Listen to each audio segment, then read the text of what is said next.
begin.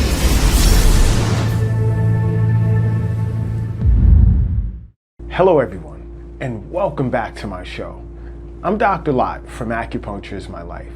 Now, I've received hundreds of emails regarding the topic of this episode, and I'd like to begin with, please guys, download the app on the Google Play Store if you have questions you'd like to chat about within a 24-hour period.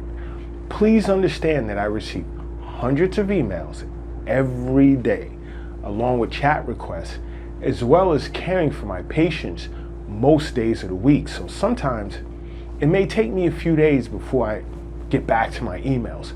So if you have questions regarding acupuncture and ailments you may be faced with, simply download the Acupuncture is My Life app from the Google Play Store if you'd like to receive answers to your acupuncture questions sooner rather than later. Now, in this episode, I'd like to discuss insomnia and COVID-19. Now, studies are showing many individuals, whether infected or not, are suffering from this disorder in the midst of this pandemic. Now, before I get into some of the questions I've been asked, let's go over what is insomnia. Now, insomnia in a nutshell, it's considered habitual sleeplessness, or better yet, inability to sleep. There are many precursors to insomnia, whereas once addressed, can allow you to get better sleep on a nightly basis. Now, some of the emails as well as chats I've engaged have presented some interesting questions of concern. One more common question was, why do I think more people are having trouble sleeping during this pandemic? Now, my response is, most want to know, like, what's going to happen with their lives next?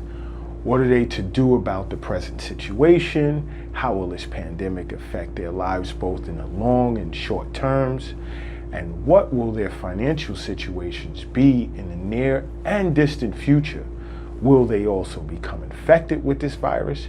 If they do, will there be any long-term consequences or effects as a result? Now, this pandemic has created so much uncertainty in many individuals' lives, leading to many disruptions, which tend to take a toll on people's sleep patterns.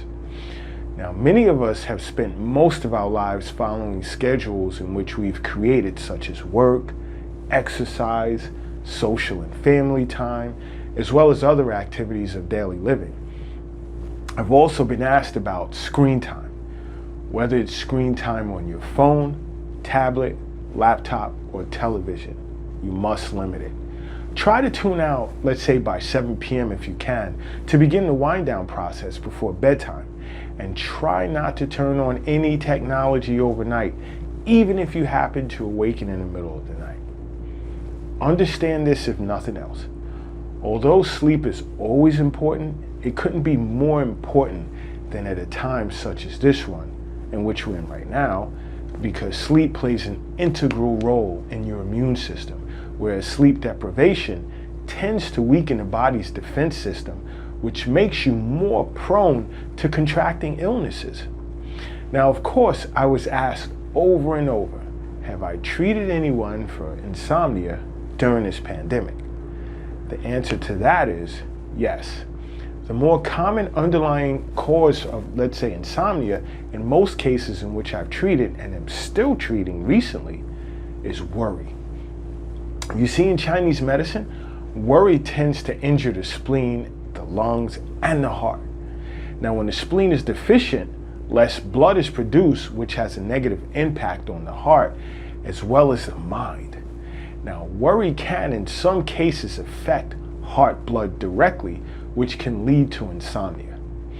To get a more thorough understanding about the spleen and heart channels, please view my earlier episodes on the basic functions of the spleen and the basic functions of the heart. Or you can go to my website at acupuncturismylife.com and click on Understanding Acupuncture to learn more about these organ channels as well as others. Now, in Chinese medicine, the heart is considered the residence of the mind, which is considered your Shen. Now, Shen indicates mental faculties which reside in the heart but corresponds with the mind. Shin also represents the entire sphere of mental and spiritual aspects of the human being. Shin is not only related to the heart, it also encompasses mental and spiritual aspects of other yin organs as well. So with mental activity and consciousness residing in the heart in Chinese medicine, the state of the heart as well as heart blood can affect our mental activities and emotional state, which can result in insomnia. Now, worry can also generate heat in the heart or blood stasis in the heart as a result of heart qi stagnation, because worry stagnates qi. Now, those that I've treated via telehealth that were infected by this virus had a tendency to show common symptoms of phlegm heat harassing the mind. I found this interesting because this virus tends to present as a wind heat pathogen or warm disease where there are signs of phlegm dampness. Now, phlegm has a tendency to generate heat, which in this case, the heat is already present with the wind and can, and in the present cases in which I'm faced with, affect the mind. Now, when it comes to my patients whom I've diagnosed with phlegm heat harassing the mind, they've discussed as having restless sleep with a feeling of heaviness and dizziness and pressure in the chest with nausea, palpitations, and mental restlessness. Note how some of these symptoms correlate with some of the CDC's symptoms of the coronavirus? Just saying. Their tongues presented as red with a sticky yellow coating. So my treatment principle would be to clear heat, resolve phlegm, and calm the mind. Now, I would needle points on the stomach, spleen, and large intestine meridians to resolve phlegm and dampness, also clear heat and calm the mind. I would also needle points on the conception vessel and bladder meridian to tonify the spleen to resolve phlegm, and points on the gallbladder meridian to promote sleep. This was one of many approaches in which I had taken in treating insomnia during this pandemic. Subscribe to my channel to stay informed as to how acupuncture can help you manage a variation of disorders as an adjunct to care in which you may be receiving from your primary care physician. Also, go to the Google Play Store and download the Acupuncture My Life app to access free telehealth and learn more about herbs and enzymes, as well as ask any question that comes to mind about acupuncture. And until next time, acupuncture is my life. What's yours?